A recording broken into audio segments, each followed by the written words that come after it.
இயேசுவில் சகோதர சகோதரிகளே, இயேசு கிறிஸ்து ஒரு இடத்தில் பெர்மனண்டா இருந்து போதனை செஞ்சாரா? இல்லை. இடம் மாறி சென்றார். ஏன் இவ்வாறு சொல்ல வேண்டி இருந்தது? ஒரு இடத்துல அவருடைய கப்பரம் அவர் வீட்டில் நிறைய ராயப்பருடைய வீட்டிலே அவர் நிறைய போதனைகளை செய்கிறார். அங்கே மாமியார் குணமாகிறார்கள், நிறைய பேர் வருகிறார்கள், போதனை நிறைய வினோத புதுமைகள் எல்லாம் நடக்கிறது. ஆகவே அவர் கருக்கலிலே எழுந்து போய் அவர் ஜெபிக்க போய்விட்டார். ஆனாலும் கருக்கலிலேயே மக்கள் மறுபடியும் கூடி விடுகிறார்கள். போய் கூப்பிடுறாங்க, இயேசுவை வாங்க, நிறைய பேர் காத்திருக்கிறாங்க. அவர் சொல்றாரு, இல்லை, நான் மற்ற இடங்களுக்கும் போகணும், விட்டுடு அப்படின்னு சொல்றாரு. ஆகவே அங்கே அவர் தொடர்ந்து செய்யவில்லை, வேறு இடத்துக்கு போயிட்டார். ஏன்னா செஞ்சிட்டாரு, கொடுத்துட்டாரு. அதை பாருங்க. இப்படிதான் இன்னும் சில இடங்களில் பார்க்கிறோம். அவர் சொந்த ஊருக்கு போகிறார், அங்கே அவரை ஏற்றுக்கொள்ளவில்லை. மறுபடியும் அங்கே போனார்னா நோ, அந்த சினகாவுக்கு போய் மறுபடியும் அந்த மாதிரிலாம் வேலை அவர் செய்யவே இல்லை. ஏற்றுக்கொள்ளாத நிலை வரும்பொழுது அங்கிருந்து அகன்று போய்விட்டார். இப்படி பல இடங்களில் அவர் நடந்து கொண்டதை பார்க்கிறோம். ரைட். இன்னைக்கு நற்செய்தியிலும் அப்படிப்பட்ட ஒரு நிகழ்ச்சியை தான் நம்ம பார்க்க போகிறோம். அப்போ நம்ம அதை பார்ப்போம். மத்தேயு 4:12-23. ஆகவே நாம் நற்செய்தி அறிவிக்கும் காரியங்களை ஒருவேளை செய்து கொண்டிருக்கலாம். இல்லாவிட்டால் நாம் அதை ஒரு பொறுப்பாக, ஒரு நிகழ்ச்சியாக, ஒரு சம்பவமாக அதை நாம் செய்யாமல் நம்முடைய வாழ்க்கையில கூட நிறைய பேருக்கு நாம் நற்செய்தி அறிவித்துக் கொண்டே இருக்கலாம். நம்மை சார்ந்தவர்கள், நம்மளுடைய நண்பர்கள், சுற்றார் உறவினர், இப்படியெல்லாம் எதையாவது பேசும்பொழுது நாம் கிறிஸ்துவை பற்றி கொஞ்சம் சொல்ல, இப்படியெல்லாம் நாம் செய்பவர்களாக இருக்கலாம். பிடிக்காத இடத்துல இதை செய்வது அர்த்தம் உள்ளதா? இல்லை. ஏற்றுக்கொள்ளாத இடத்திலே அப்படி பேசுவது முரட்டத்தனம் செய்வது. ஒருவருக்கு அது பிடிக்காது என்று தெரிந்தும் அதை பற்றி அடிக்கடி சொல்லுவது கிறிஸ்து அப்படி இப்படி இல்லை. ஆண்டவர் அழகா சொல்லிட்டாரு. நற்செய்தி அறிவிக்க, தூது அறிவிக்க அவர்களை அனுப்பிய பொழுது, உங்களை யார் ஏற்றுக்கொள்கிறார்களோ அங்கே நீங்கள் இருந்து அங்கே நீங்கள் நற்செய்தி அறிவிங்கள் என்று சொல்லுகிறார். உங்களை யார் ஏற்றுக்கொள்ளவில்லையோ உடனே அங்கிருந்து வெளியே வா, தூசியை தட்டு, கிளம்பு அப்படின்னு சொல்றார். நோ, அதுக்கு மேல அங்க முடியாது, இருக்கக்கூடாது என்று சொல்கிறார். அப்படித்தான் ஒரு கிறிஸ்துவை கொடுப்பது என்பது கிறிஸ்துவை கேட்பவர்களுக்கு கொடுக்கப்படுவது, வலுக்கட்டாயமாக கொடுக்கப்படுவது அல்ல. இப்ப நாம் குழந்தையாக பிறக்கிறோம், நம்முடைய குடும்பங்களில் இருக்கிறோம், குழந்தையிலிருந்து கோவிலுக்கு போய் வந்து இப்படி ஒரு பழக்கத்தில் இருக்கிறோம். நல்ல விஷயம்தான். ஏனென்றால் நல்லதை தேர்ந்து கொண்டிருக்கிறோம். நாம் நல்லதை தேர்ந்து கொண்டு நம் தகப்பன் தாயிடம் நாம் பிறந்திருக்கிறோம். ஆகவே பெஸ்ட் கிரைஸ்ட் இந்த உலகத்தில் நமக்கு தெரியும். அதிலே நாம் பிறந்திருக்கிறதால் நாம் மகிழ்ச்சி அடைவோம். ஆனாலும் அறிவு தெளிந்து அதனுடைய உண்மையை அறிந்து கொள்வது அதுதான் பரிசுத்த ஆவியானவருக்கு உதவி செய்து நாம் கிறிஸ்துவ வழியில் நடக்க நம்மை ஒத்துக்கொள்ளும் நேரமாக ஒரு நேரம் வர வேண்டும். ஏதோ எங்க அம்மா அப்பா போறாங்க, அந்த வழியில போனேன், ஆனா அதே செய்ய முடியாதுல்ல. குடும்ப தொழில் செய்வதை போலவா? இல்லையே. வேறு படிப்பு, வேறு ஊருக்கு செல்வது, வேறு வேலைகளை செய்வது. அப்பா செஞ்ச வேலை வேற, நான் செய்யற வேலை வேற. அவர் சம்பாதித்த விதம் வேறு, நான் சம்பாதிக்கிற விதம் வேறு, இல்லையா? என்னுடைய திருமண வாழ்க்கை வேறு விதமாக இருக்கிறது, அவருடைய திருமண வாழ்க்கை வேறு விதமாக இருந்தது. ஆகவே என் சகோதரர்களை போல அல்ல, நான் வேறு விதமாக இருக்கிறேன். தனித்துவம். அப்போ அந்த தனித்துவம் எவ்வாறு வருகிறது? அது நம்முடைய முயற்சியிலும் நம்முடைய அறிவு தெளிவிலும் நாம் எடுத்துக்கொள்கிற மைண்ட் செட், நாம் அந்த டிசர்ன்மெண்ட், அதை அறிந்து நாம் அதை நோக்கி நடப்பதிலுமாக இருக்கிறது. தனித்துவமாக இருக்கிறோம் நம்முடைய வாழ்க்கை முறை. கிறிஸ்துவை அறிந்து கொள்வதும் அவ்வாறுதான் தனிப்பட்டதாக, தனித்துவமானதாக இருக்க வேண்டும். 15 பேர் செய்யறாங்க, 50 பேர் செய்யறாங்க, அவங்களோட சேர்ந்து நானும் செய்கிறேன், அதல்ல கிறிஸ்தவம். அதல்ல. அது கிறிஸ்துவை புகழ்வதற்காக ஒரு கூட்டம். அந்த நேரத்தில் நாம் கலந்து கொண்டு நாம் கிறிஸ்துவோடு தனித்துவமாக எவ்வாறு நாம் தெரிந்து வைத்திருக்கிறோம், கிறிஸ்துவ அறிவு என்பது நமக்கு எவ்வாறு இருக்கிறது, அந்த விசுவாசம் என்பது தனித்துவமாக எவ்வாறு இருக்கிறது, இந்த நிலைதான் கிறிஸ்தவ வழியில் நாம் செல்கிறோம் என்பதன் அடையாளம். அந்த அடையாளம் வெளிப்படுவது, அந்த அடையாளத்தை உறுதி செய்வது தான் எது? ஞான ஸ்நானம். ஆகவே குழந்தை ஞான ஸ்நானம் என்பது இதெல்லாம் ஒரு பியோர் முட்டாள்தனமான ஒரு காரியம். இது பியோர் முட்டாள்தனமான ஒரு காரியம். அதாவது விசுவாசமின்மை, நம்பிக்கையின்மையின் அடையாளமாக இருக்கிறது. ஏதோ நாம தான் இந்த குழந்தைய கண்ணு மூக்கு காதெல்லாம் வச்ச மாதிரியும், நாம தான் இந்த அவயங்களை எல்லாம் சரியாக வைத்து பிறக்க செய்தது மாதிரியும், ஏதோ நம்முடைய பெரிய சொத்தாக நினைத்து, ஐயோ இது இறந்து விட்டால் என்ன ஆகும், அப்படியே நரகத்துக்கு போய்விடும். இந்த குழந்தை வந்தது உன்னாலையா இல்ல உன் மனைவியாலையா? இல்லையே, இது கடவுளுடைய பிரார்த்தம், கடவுள் உனக்கு கொடுத்த ஒரு பரிசு. அப்ப இந்த குழந்தை யாருடையது? சொந்தம், கடவுளுடைய சொந்தம். அது இறந்தாலும் அது வாழ்ந்தாலும் கடவுளுக்கு சொந்தமானது, அது நமக்கு சொந்தமானது அல்ல. ஏன்னா நாம இருந்து அதனுடைய வாழ்க்கை முடிகிற வரைக்கும் நாம இருந்து அதை பார்க்க போறது கிடையாது. நாம இடையில போயிடுவோம், அவர்கள் வாழ்வார்கள், இடையில் அவர்கள் வருகிறார்கள், நாம் இடையில் போய்விடுவோம், அவர்கள் தொடர்வார்கள். ஆகவே நமக்கும் அவர்களுக்கும் என்னது? கடமை உணர்ச்சியோடு நாம் செய்யக்கூடிய, பாச உணர்ச்சியோடு செய்யக்கூடிய காரியங்கள் மட்டுமே தவிர சொந்தம் கொண்டாட முடியுமா? அவர் கடவுளுடைய பிள்ளை. ஆகவே ஒரு குழந்தை பிறக்கிறது, இறந்து போகிறது என்றால் அது நரகத்துக்கு போகும் என்று நினைக்கிறது என்று முட்டாள்தனமான காரியம். ஏனென்றால் எங்கிருந்து வந்தது நமக்கு தெரியாது. கடவுள் அனுப்பி இருக்கிறார், கடவுள் எடுத்துக்கொள்கிறார். அது எப்படி ஒரு குழந்தையை தூக்கி நரகத்துல போடுவாரு கடவுள்? அவர் என்ன காட்டுமிராண்டியா அவரு? எவ்வாறு ஒரு அவநம்பிக்கை பாருங்க. இப்படிப்பட்ட அசிங்கமான விசுவாசம், இதெல்லாம் அவிவிசுவாசம், அசிங்கமான விசுவாசத்தின் அடிப்படையில் அமைந்தது இந்த குழந்தை ஞானஸ்நானம். நாமும் இப்படித்தான் வாங்கி இருக்கிறோம். இப்படி வாங்கித்தான் நாம இப்படி ஏதோ நாம அப்படியே விண்ணகத்துக்கு போறதுக்கு டிக்கெட் வாங்கிட்ட மாதிரி ஒரு நினைப்புல நம்முடைய வாழ்க்கை போய்கொண்டு இருக்கிறது. ஆகவே அப்படியே நிறைய பேர் செய்யறது போல நாமும் செய்து கொண்டு தனித்துவம் இல்லாத கிறிஸ்தவ வாழ்க்கையை நாம் வாழ்கிறோம். அவர் சொன்னாரு, இவர் சொன்னாரு, அவங்க சொன்னாங்க, இவங்க சொன்னாங்க, இப்படி சொல்கிற நிலைமை தான் நமக்கு இருக்கிறது. பாருங்க, இன்னைக்கு வாசகம் என்ன சொல்கிறது பாருங்க. இயேசு ஒரு இடத்துல இருக்கிறாரு, ஏன் அந்த இடத்துல இல்லாம இன்னொரு இடத்துக்கு போறாரு? படிக்கலாம். மத்தேயு 4:12-23. யோவான் கைது செய்யப்பட்டதை இயேசு கேள்விப்பட்டு கலிலேயாவுக்கு புறப்பட்டு சென்றார். எங்க இருக்கிறார் இப்போ? கலிலேயாவுக்கு புறப்பட்டு சென்றார். கைது செய்யப்பட்டவுடன் அவர் என்ன செய்யறாரு? அந்த இடத்தை விட்டு அகன்று வேறு இடத்திற்கு போகிறார். ஏன் போகிறார்? இயேசு இன்னும் நற்செய்தி அறிவிப்பு பணி தொடங்கவே இல்லை. இப்பதான் ஞானஸ்நானம் வாங்கிட்டார். அவரே நேர சோதிப்பதற்காக பரிசுத்த ஆவியானவர் தீய ஆவியானவரிடம் ஒப்படைக்கிறார். அதுதான் நடக்குது. வரார் திரும்பி.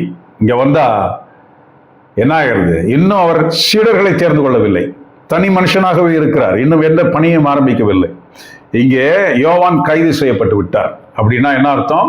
மனம் திரும்புங்கள் என்று சொல்கிற யோவான் கைது செய்யப்பட்டு விட்டார். இயேசு கிறிஸ்து நற்செய்தியினுடைய அறிவிக்க ஆரம்பித்ததனுடைய முதல் வார்த்தை என்ன? மனம் திரும்புங்கள், நற்செய்தியை நம்புங்கள், விண்ணரசு நெருங்கி விட்டது. 3 வார்த்தை. இவரும் அதையே தான் சொல்ல வேண்டியிருக்கிறது. ஆகவே இங்கே ஒருவர் கைது செய்யப்பட்டு விட்டார். இந்த வார்த்தை இங்கே எடுபடவில்லை. கைது செய்யப்பட்டு விட்டார், முடிந்து போயிடுச்சு அங்கே நற்செய்தி. ஆண்டவர் அங்கே அதை ஆரம்பிக்க விரும்பவில்லை. ஏற்றுக்கொள்ளப்படாத இடத்தில் அவர் நற்செய்தி அறிவிக்க விரும்பவில்லை. வேறொரு இடத்திற்கு போகிறார். ஆரம்பமே அப்படி இருக்கு, அவருக்கு ஆரம்பமே அப்படி இருக்கு. வேற ஒரு இடத்துக்கு போயிட்டார்.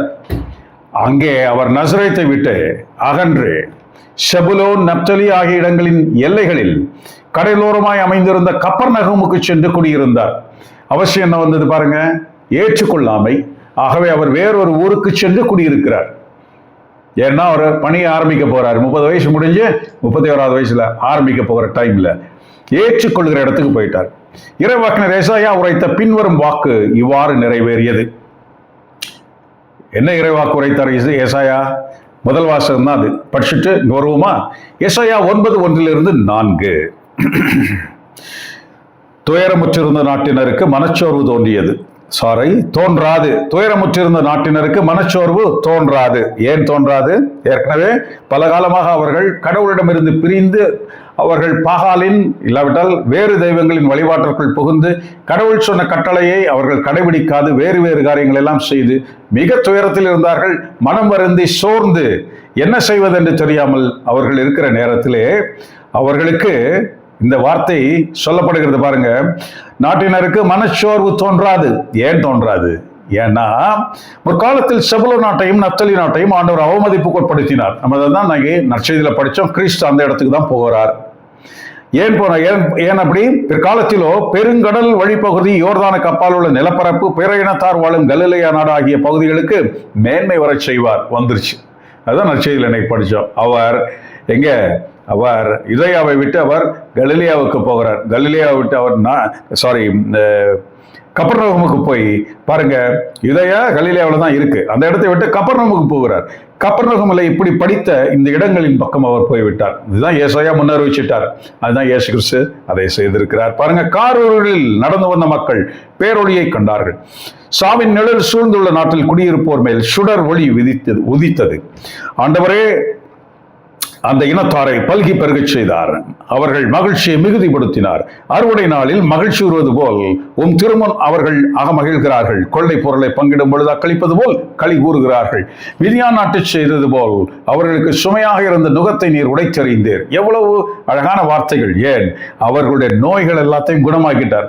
பேயின் பிடிகளில் இருந்த அத்தனை அசுத்தங்களையும் அத்தனை முடக்குவாதங்களையும் அவர் குணமாக்கி விட்டார். அங்கே போனவுடன் இல்லையா, அங்கே எல்லா மக்களுக்கும் அவர் நன்மை செய்தார். அவர் செய்த அந்த புதுமைகள் அது அவர் சுற்றியிருந்த எல்லா பகுதிகளுக்கும் அது பரவி அது எல்லாருக்கும் அது தெரிய ஆரம்பிக்கிறது. ஆகவே பெரும் கூட்டம் அவரை தேடி வர ஆரம்பித்த காலம் கப்பர்நகமுடைய வீட்டுக்கு இல்லையா. அந்த வீட்டில் பெரிய கூட்டம், உள்ளே நுழைய முடியவில்லை. அப்பதான் நம்ம பார்க்கிறோம், கூரையை பிடிச்சு ஆளை இறக்கின அந்த காரியம் எல்லாம் அவர் குடியிருந்த இந்த கப்பர்நகம் வீட்டுக்குள். பாருங்க, அதைத்தான் இந்த ஏசாயா முன்னவரிச்சிருக்கிறார்.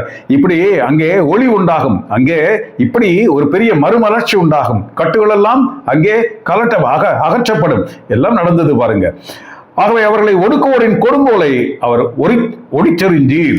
உண்மையிலே ஒடிச்செறிந்தார் இயேசு கிறிஸ்து. பயங்கரமா அங்கே நடந்ததை பார்க்கிறோம். தொடர்ந்து பார்ப்போம். அப்ப நற்செய்தியை பார்ப்போம். இது ஆண்டவர் அருள் வாக்கு. இறைவா உமக்கு நன்றி. நற்செய்தியை தொடர்ந்து என்ன சொல்கிறது?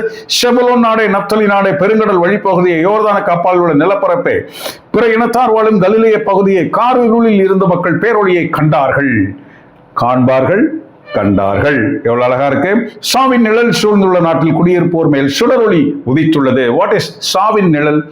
சாவின் நிழல் இஸ் நத்திங் பட் பிசாசுடைய அதிகாரம், ஆட்சி.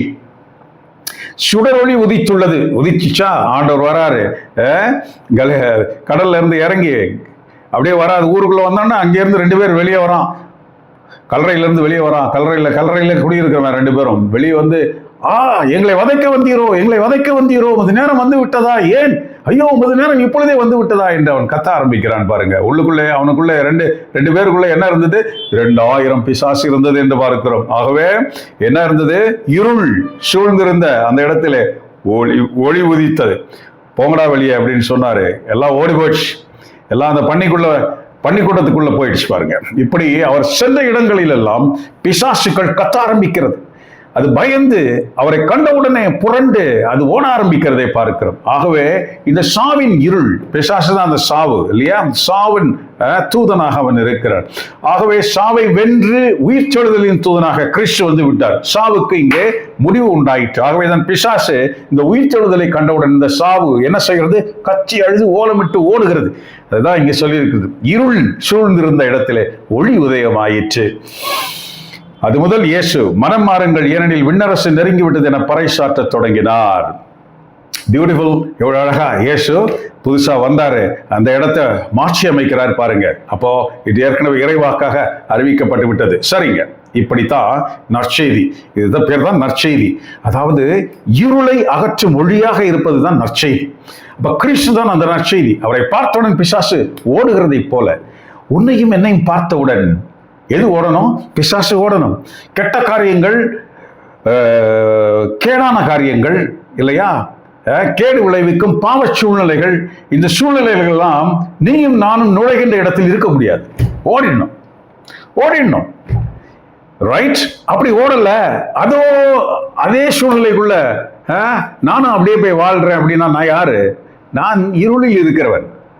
நற்செய்தி அறிவிக்கிற ஒருவேளை பணி செய்கிறவனாகவோ, இல்லாவிட்டால் நான் ஒரு பாஸ்டராகவோ, குருவானவராகவோ, இல்லாவிட்டால் நான் ஒரு இப்படி நற்செய்தி பணியில் வேலை செய்கிற ஒருவனாகவோ நான் இருந்து கொண்டு இப்படிப்பட்ட ஒரு பாவச் சூழ்நிலை, இந்த சாவின் சூழ்நிலை, இருளின் சூழ்நிலைக்குள் நானும் ஐக்கியப்படுபவனாக இருந்தா நான் யாரு?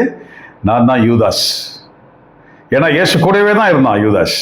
இயேசு கூடவே தான் இருந்தான், 3 வருஷம் கூடவே இருந்தான், எல்லா புதுமையும் செஞ்சான். அவன் புதுமை செய்தான், நோய்களை அவன் குணமாக்கினான். தூது அறிவிக்கும் போது அதை செய்தான் பாருங்க. 12 பேர் போய் செஞ்சுட்டு வந்தது, அதுல ஒருத்தனா தான் போயிட்டு வந்தான். ஆனா பாருங்க, யூதாஸ் ஏன் அவர் கூடவே தான் இருக்க, மனதுக்குள் இருள். கிறிஸ்து செய்கிற ஒவ்வொருவரையும் அவன் கணக்கிட்டு மேற்கோள் காட்டி கொண்டே இருந்தான். கடைசி வரைக்கும் அதை செய்தான், காட்டி கொடுத்தான். ஆகவே நீ யாராக இருக்கிறாய்? நீ ஒருவேளை குருவோ பாஸ்டரோ, நீ திருத்தொண்டனோ, தூது அறிவிப்பவனோ, பாட்டு பாடுபவனோ, நீ இல்லாவிட்டால் அறிவுரை சொல்பவனோ, விளக்கி சொல்பவனோ, கனவு காண்பவனோ, காட்சி காண்பவனோ, வேற்றுமொழியில் பேசுபவனோ, நல்ல பாடல் பாடக்கூடியவனோ, வழிபாடுகளை சிறந்ததாக நடத்தக்கூடியவனோ, ஆனால் நீ யாராக இருப்பாய்? யூதாஸாக இருப்பாய். எப்படி? நீ இருளின் அதிகாரத்துக்கு உட்பட்டு இருந்தால், நீயும் விபச்சாரியாக இருந்தால், நீயும் பாவ சூழ்நிலைக்கு உட்பட்டு இருந்தால், நீயும் அடுத்தவனுக்கு சேர வேண்டிய புகழ்ச்சியை நீ தேடி உண்மையில் சுமத்தி கொண்டிருந்தா, இல்லாவிட்டால் அடுத்தவனுக்கு சேர வேண்டிய பணத்தையோ புகழையோ நீ திருடுவோனாக இருந்தா, உனக்குத்தான் மரியாதை, முதல் மரியாதை கிடைக்க வேண்டும் என்று எண்ணத்தில் வழிபாடுகளுக்குள் நுழைபவனாக நீ இருந்தால் யாராக இருக்கிறாய்? யூதாஸாக இருக்கிறாய். ஆகவே உன்னால் ஒன்றையும் செய்ய முடியாது, ஒன்றையும் உன்னால் செய்ய முடியாது. அதெல்லாம் விழுந்து கிரைத்த நீர், ஒலிக்கும் வெண்கலம், ஓசையிடும் தாழம். அப்படித்தான் உன்னால் இருக்க முடியும். பாருங்க, அதுதான் நற்செய்தியாளன் கிறிஸ்து நுழைந்தவுடன் பிசாசு ஓட வேண்டும். நீ நுழைந்தவுடன் இருளின் அதிகாரத்துக்குட்பட்டவைகள் எல்லாம் களைஞ்சு விட வேண்டும். அப்போதான் நீ யாருன்னு உன்னை தெரிய முடியும், இல்லையா? உன் பேச்சுக்கு எடுபடவே இல்லை, நீ பேசுறது ஒண்ணு யாரும் கேட்கவே இல்லை, உன்னை யாரும் மதிக்கவே இல்லை அப்படின்னா நீ அங்க அதை பத்தி பேச வேண்டியதும் இல்லை. நீ அந்த இடத்தை விட்டு அகன்று போக வேண்டியவனாக இருக்க வேண்டும். இதோ இங்கே அவருடைய மனம் திரும்புதல் ஏற்றுக்கொள்ளாத இடத்தில் இயேசு கிறிஸ்து அங்கே இல்லை, வேறு இடத்திற்கு வந்து விட்டார். வேறு இடத்திற்கு வந்ததனால் விளைந்தது என்ன? அந்த இடம் பாழாய் போகும்படி ஆயிற்று, வந்த இடம் பொது பொலிவு பெற்றதை பார்க்கிறோம். ஆகவே நாம் ஒரே சாக்கடைக்குள் இருக்க முடியாது. நாம் உண்மையிலேயே கிறிஸ்துவின் தூதுவனாக, உண்மையிலேயே ஞானஸ்நானத்தில் வாழ்பவனாக இருந்தால் நாம் ஒரே சாக்கடைக்குள் வாழ முடியாது. நாம் இடம் மாற வேண்டியவர்களாக இருக்கிறோம், நாம் இடம் பெயர வேண்டியவர்களாக இருக்கிறோம். இயேசு கிறிஸ்து அதை தான் சொல்லி அனுப்பிச்சார் இல்லையா? உங்களை ஏற்றுக்கொள்ளாத இடத்துல உடனே அங்கிருந்து வெளியே வாங்க, தூசிய தட்டு கிளம்பு அப்படின்னு சொன்னார். இன்னைக்கு நாம மூளைக்கு மூளை ஏற்றுக்கொள்ளாத இடங்களில் அமர்ந்து கொண்டு ஸ்பீக்கர் வைத்துக் கொண்டு நாம் படுத்துகிற பாடு இருக்கிறதே, இதெல்லாம் வேதாகமத்துக்கு எதிரான ஒரு காரியம். இதெல்லாம் தம்பட்டம். இதெல்லாம் நாம் செய்கிற, நம் திருப்திக்காக செய்கிற, நம்மை நாம் விளம்பரப்படுத்துகிற, நம் மனசுக்கு ஒரு ஆறுதலை நாம் ஏற்படுத்துகிற, ஏதோ நாம் பாவம் செய்து ஏதோ நாம் கலைவரங்களை செய்கிற மனசுள்ளவர்களாக இருந்து இப்படிப்பட்ட சில நற்செய்தி அறிவிப்பு பணிகளை செய்வதன் மூலம் நாம் நினைத்துக் கொள்கிறோம், நாம் நம்ம செய்தவையெல்லாம் இங்கே சரியா போச்சு. கடவுளுக்காக ஒன்றும் நாம் எதையும் செய்ய தேவையில்லை, ஒன்றும் நாம் செய்ய தேவையில்லை. நமக்காக தான் நாம் செய்கிறோம். நாம் பெற்ற மகிழ்ச்சியை அறிவிப்பதுதான் நற்செய்தி பணியை ஒழிந்து நாம் படித்தவற்றை ஒப்பிப்பது நற்செய்தி பணி அல்ல. அதல்ல, நம்முடைய அனுபவத்தை நாம் சொல்லுவது. கிறிஸ்து என்னில் செயல்படுகிற அனுபவம், ஆவியானவர் என்னில் செயல்படுகிற அனுபவம். ஆகவே நான் உணர்ந்து கொண்டது இது. ஆகவே நான் அழைக்கப்பட்டிருக்கிறேன். அந்த அந்த அந்த வாழ்வுக்கு, நிச்சய வாழ்வுக்கு நான் குறிக்கப்பட்டு விட்டேன். வாழ்வின் புத்தகத்தில் என் பெயர் எழுதப்பட்டுள்ளதை நான் என் வாழ்க்கையில் உணர்கிறேன். ஆகவே என் வாழ்க்கையோட மாற்றம் இவ்வாறு இருக்கிறது. நான் இவ்வாறு இப்பொழுது அகமகிழ்கிறேன். என்னுடைய பழைய நிலைகள் மாறி இருக்கிறது, புதிய நிலைக்குள் நான் வந்திருக்கிறேன். ஆகவே என்னில் அதிசயம் செய்தவர் உங்களிலும் செய்வார், வாருங்கள் என்ன செய்தார் என்று கேளுங்கள் என்று சொல்வதுதான் நற்செய்தி. அப்படி கிறிஸ்துவை அறிவிப்பதுதான் நற்செய்தி. பாருங்க, அந்த அனுபவத்திற்குள் நீங்கள் நானும் இருக்கிறோமா என்று சிந்திக்க தான் இந்த வாசகம் அழைக்கிறது. ரைட்? பாருங்க, ஏதோ வாழ்றோம், ஞானஸ்நானம் வாங்கிட்டோம், கிறிஸ்தவங்களாக இருக்கிறோம், செத்து போயிட்டோம், மனிதனே மண்ணாய் இருக்கிற மண்ணுக்கே போவாயின்னு நம்ம கடைசியில பாடிடுவோம். ஏன்னா நமக்கு அர்த்தம் கூட தெரியாது பாருங்க, இல்லையா? அந்த பாட்டை தான் நம்ம பாடிடுவோம். பாடலாமா அப்படி? பாருங்க, மண்ணில் செய்தார் ஆதாமை, ஆண்டவர் மண்ணில் செய்தார். மண்ணில் செய்த அந்த ஆதாமை அவரோடு அவர் பழகும்படி இருந்தார். ஆனால் அவன் ஆண்டவரை புறக்கணித்து இதோ இந்த இருளை தேர்ந்து கொண்டான், இந்த பிசாசின் அதிகாரத்தை தேர்ந்து கொண்டு ஆண்டவருடைய அந்த அன்பை விட்டுவிட்டு பிசாசின் அதிகாரத்திற்குள் புகுந்து விட்டான். ஆகவே வேர்வை சிந்துதலும் உழைப்பும் வீணான இந்த பிரசவ வலியும் உலகத்தில் இருக்கிற எல்லா துன்பங்களுக்கும் அவன் காரணனாக மாறினான். ஏனென்றால் பிசாசுக்கு அதைத்தான் கொடுக்க தெரியும், நன்மையை கொடுக்க தெரியாது, சந்தோஷத்தை கொடுக்க தெரியாது பிசாசுக்கு, இல்லையா? பிசாசுக்கு தெரிஞ்சதெல்லாம் இந்த மாதிரி அநியாயங்களை கொடுத்து அதன் மூலமாக கிடைக்கிற சந்தோஷத்தை அவன் அல்ப சந்தோஷங்களுக்கு பழக்குவான் நம்மை. அப்படித்தான் ஆதாம் அங்கே போனான். ஆகவேதான் ஆண்டவர் சொன்னார், மண்ணாய் இருக்கிறாய், மண்ணுக்கே திரும்புவாய், போய் தொலை அப்படின்னார். அந்த பாட்டை நாம பாடலாமா? நாம் யார்? ஆகவே நாம் யார்? நாம் புதிய ஆதாமின் மக்கள். பழைய ஆதாம் இல்லை, புதிய ஆதாமின் மக்கள், இரண்டாம் ஆதாம் ஆகிய இயேசு கிறிஸ்துவின் மக்கள் நாம். ஆகவே நாம் மண்ணுக்கா திரும்ப வேண்டும். நம் உடல் போகும் மண்ணுக்கு. ஆனால் நாம் என்ன செய்கிறோம்? வேற்றுரு பெறுவோம். எதனால்? இரண்டாம் ஆதாம் எங்கிருந்து வந்தார்? மண்ணிலிருந்து வரவில்லை, அவர் விண்ணிலிருந்து வந்தார். கணவன் மனைவிக்கும் ஒரு அறைக்குள்ளே ஏற்படுகின்ற அந்த உறவினால் பிறந்தவர் அல்ல, அவர் விண்ணிலிருந்து வந்தார், வயிற்றிற்குள் வைக்கப்பட்டார். விண்ணிலிருந்து வந்தவர் மண்ணின் மனிதர்களை போல் அவர் வாழ்ந்து மண்ணின் மனிதர்களை அவர் என்ன செய்கிறார்? விண்ணுக்கு அழைத்து செல்லுவார். நான் சென்று என் தந்தைக்கு இருப்பிடங்கள் பல இருக்கிறது, அதில் ஒன்றை ஏற்பாடு செய்துவிட்டு உங்களை அழைத்து போவேன். இதுதான் விண்ணிலிருந்து வந்தவர் நமக்கு கொடுக்கிற பரிசு. ஆகவே நாம் என்ன செய்கிறோம்? மனிதனே, மண்ணா இருக்கிறாய், ஆனால் நீ விண்ணுக்கு திரும்புவாய் என்று சொல்வதுதான் நற்செய்தி அறிவிப்பு பணி. நாமளே போய் அந்த மாதிரிலாம் பாடிக்கிட்டு அந்த மாதிரிலாம் செய்ய முடியுமா? we cannot, right? we should not. அப்படின்னா நாம் இன்னும் பழக்கத்திலேயே இருக்கிறோம், பழைய பழக்கங்களிலே இருக்கிறோம். வீட்டு விடாத பழைய அந்த தீய அந்த அந்த வழிபாட்டு மலட்டு தன்மைகளிலே நாம் இருக்கிறோம் என்ற அர்த்தம். நாம் தனித்துவம் பெறவில்லை, தனிமையாக நாம் கிறிஸ்துவை தேடவில்லை. நான் மக்களோடு மக்களாகவே அப்படியே நான் போய் வந்து கொண்டிருக்கிறேன் என்ற அர்த்தம் இல்லை. நம்ம தனியா இருக்கணும், நம்ம தனித்துவமாக கிறிஸ்துவை தேட தெரியணும். அந்த அந்த அந்த ஞானத்தை கடவுள் நமக்கு கொடுக்கணும். அதற்காக நாம் வேண்டிக் கொள்ளணும். பாருங்க, இன்னைக்கு கிறிஸ்து என்ன செய்யறார்? அப்படி நாம் தெரிந்து கொள்வதற்காக கடவுள் நமக்கு என்ன செய்வார்? ஒரு பயிற்சியை கொடுப்பார். அதுதான் சொல்றேன், தனியாக தெரிந்து கொள்ளணும், தனியாக அவரோடு பழக வேண்டும் என்று. அந்த பயிற்சியை நாம் எடுத்துக்கொள்ள வேண்டும். அந்த பயிற்சிக்கு பிறகுதான் நமக்கு பரிசுத்தாவியானவர் கொடுக்கப்படுவார். அதுதான் ஞானஸ்நானம். ஆகவே அந்த நற்செய்தி அறிவிப்பு பணியை செய்வதற்காக தன்னோடு இருக்கவும், நோய் பணிகளை எல்லாம் குணமாக்கவும், பிசாசை விரட்டவுமாக, இந்த 3 காரியத்திற்குத்தான் அவர் சீடர்களை, அப்போஸ்தலர்களை தன்னோடு இருக்க அப்படிதான் அவரை தேர்ந்தெடுத்தார். அப்படித்தானே? 12 பேரை அதற்குத்தான் தேர்ந்தெடுத்தார். பாருங்க எப்படி தேர்ந்தெடுத்தார். அதைத்தான் அவர் இன்று செய்கிறார், நற்செய்தி அறிவிக்கிறார். ஆகவே அந்த அந்த அப்போஸ்தலரை தேர்ந்தெடுத்து அந்த பயிற்சியை அவர்கள் பெறச் செய்கிறார். அவர்கள் அந்த பயிற்சியை முடித்த பிறகு 3 வருஷம் கழிச்சு அதுக்கப்புறம் தான் பரிசுத்தாவியானவரை அனுப்பி அவர்களை திடப்படுத்தி புரியும்படி செய்தார். ஆகவே இந்த பயிற்சியின் பொழுது நிறைய புரியாது. ஏனென்றால் பயிற்சி எல்லாம் முடிந்து 3 வருஷம் கழிச்சு அவர் அந்த அறைக்குள் வந்து நிற்கும் பொழுதும் அவர்களுக்கு அது புரியவில்லை. பாருங்க, அப்போ அவர் அவருடைய கண்களை திறந்தார், மனக்கண்களை திறந்தார் என்றெல்லாம் படிக்கிறோம். ஆவியை ஊதினார் என்றெல்லாம் படிக்கிறோம். அப்புறமும் சொன்னாரு, வெயிட் பண்ணுங்க, துணையாளர் வருவார், அவர் உங்களுக்கு என்ன வெளிப்படுத்துவார் என்று சொன்னார். அப்புறம் தான் அவங்க நற்செய்தி அறிவிக்க போனாங்க.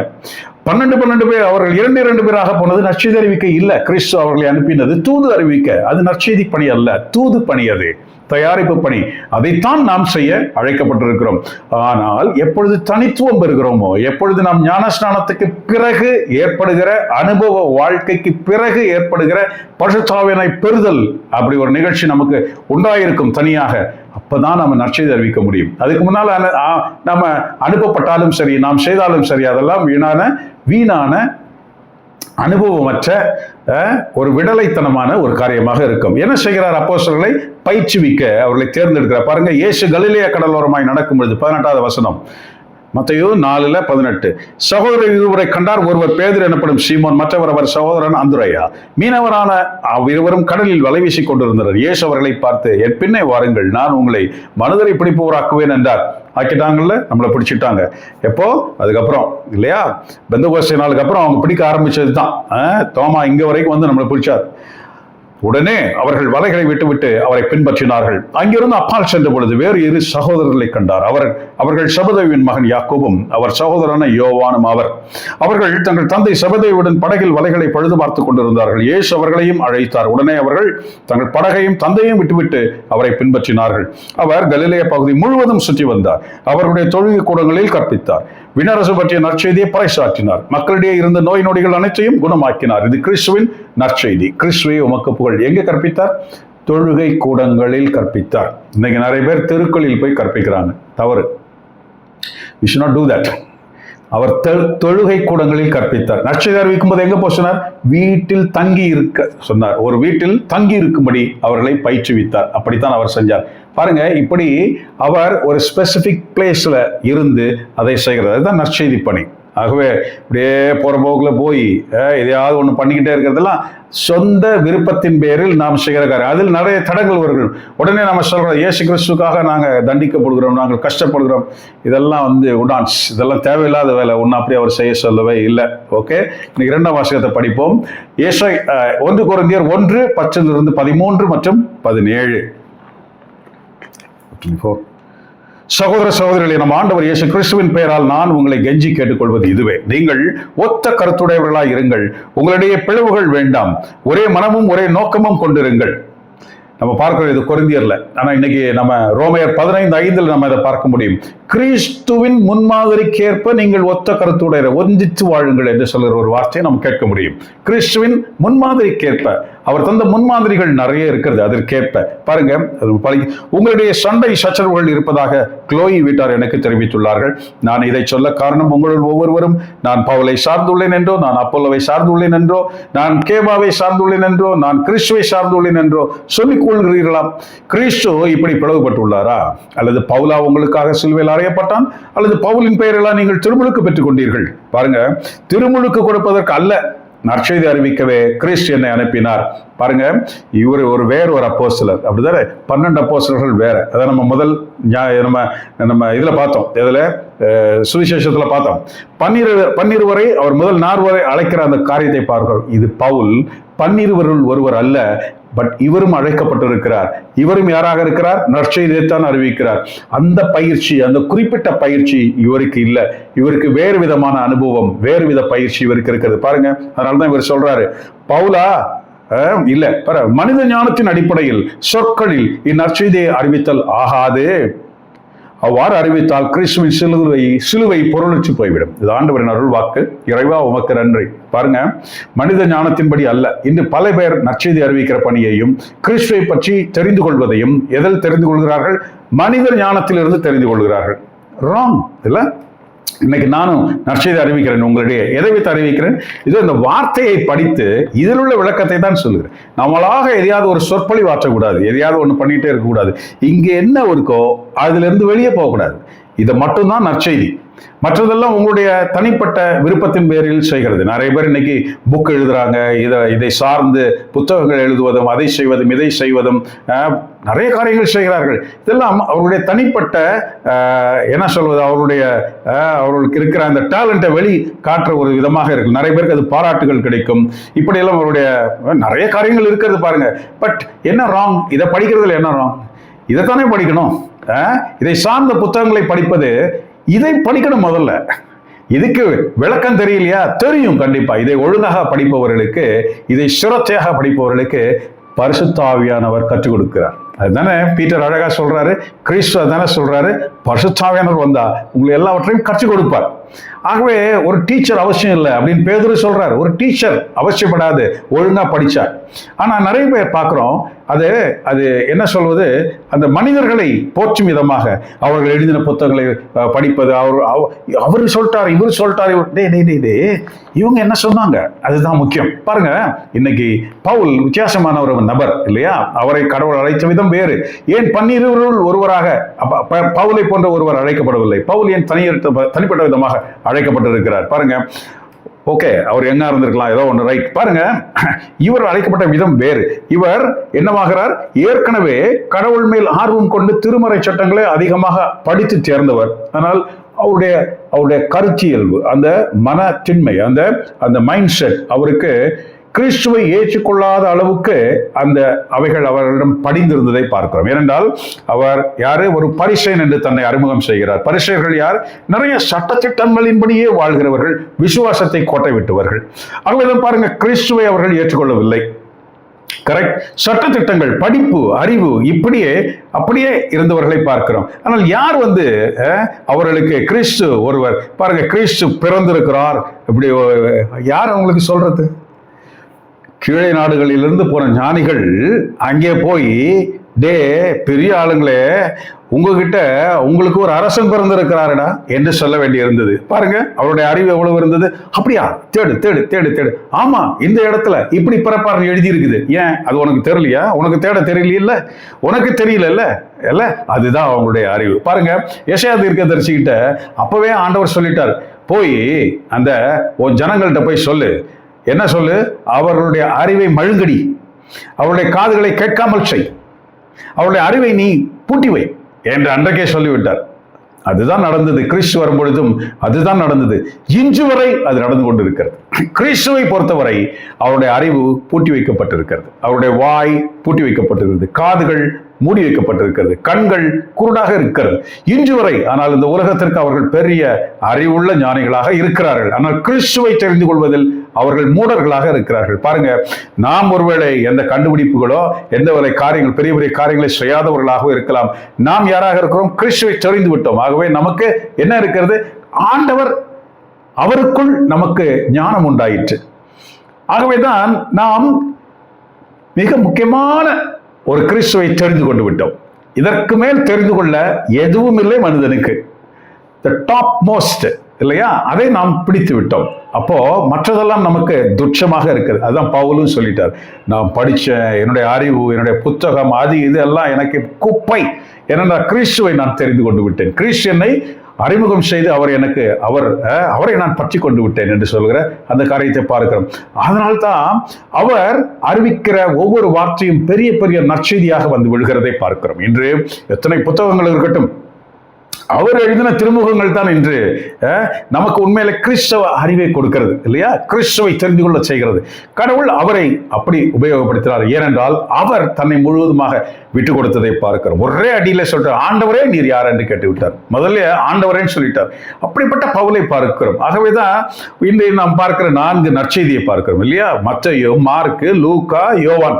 இந்த 4லுமே எத்தனை பேர் அப்போஸ்தலர்கள்? இந்த 4 பேரும் அப்போஸ்தலர்களா? இல்ல.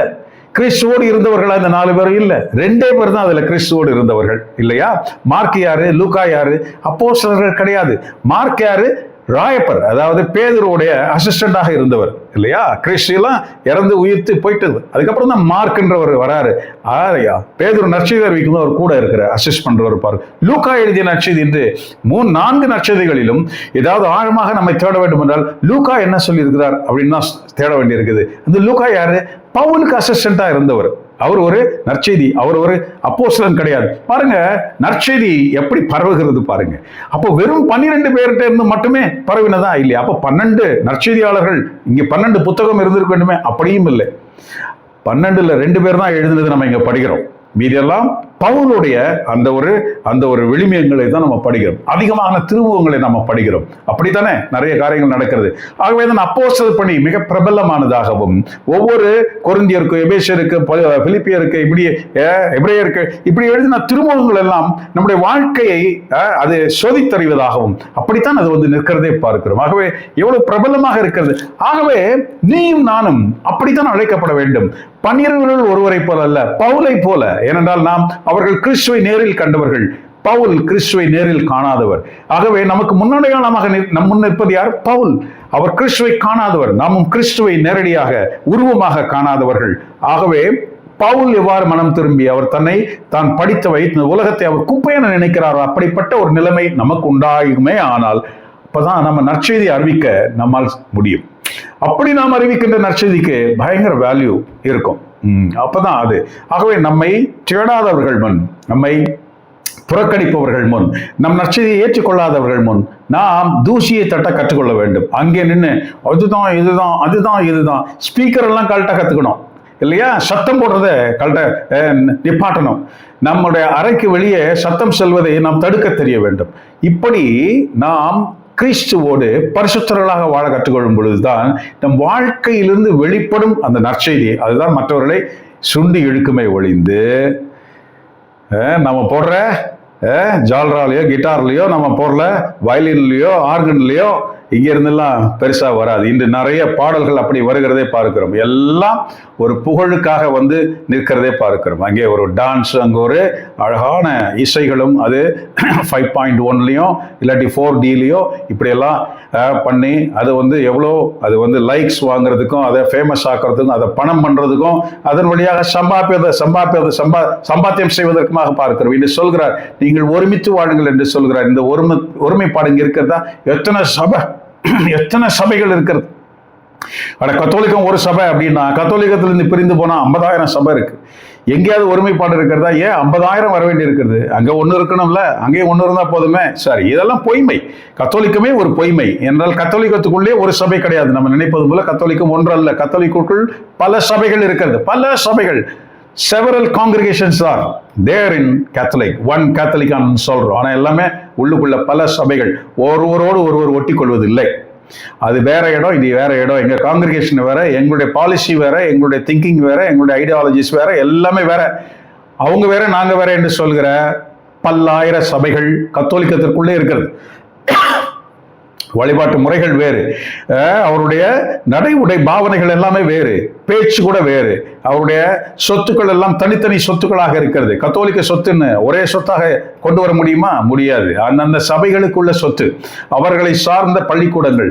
பாருங்க, பவுல் ரொம்ப அழகா சொல்றாரு, அசிங்கமா திட்டுறாரு இல்ல, அசிங்கமா திட்டுறாரு. டேய், கிறிஸ்து முன்மாதிரி தந்ததை போல ஒன்னா இருங்கடா அப்படின்னு சொல்றாரு. இல்லாவிட்டால் சிலுவை பொருளற்றதாகிவிடும். இன்று சிலுவை பொருளற்றதாய் இருக்கிறது. இந்த உலகத்திற்கு முன் இந்த சிலுவை இன்று பொருளற்றதாய் இருக்கிறது. ஏனென்றால் இப்படிப்பட்ட விடலைகளினால் பொருளற்றதாய் இருக்கிறது.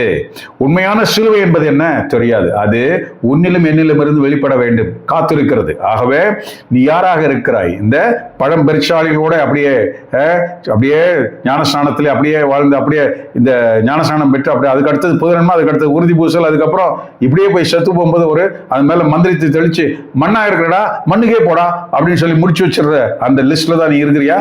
யோசிப்பா, நீ அந்த லிஸ்ட்ல இருக்கிறியா? இல்லை, நான் இதை தனியாக தெரிந்து கொண்டேன். இவர் இந்த வார்த்தையின் வழியாக பரிசுத்தாவியரிடம் பேசுகிறார். நான் சில பொய்களை என்னை சுற்றி புனைந்திருப்பதை நான் கட்டவிழ்த்து இருக்கிறேன், நான் அதை புரிந்து கொண்டிருக்கிறேன், நான் இந்த வழியில் நடக்கிறேன் என்று எத்தனை பேர் சொல்ல முடியும்? கிறிஸ்துவின் சமாதானம் நம்மோடு இருக்கட்டும். ஆமென்.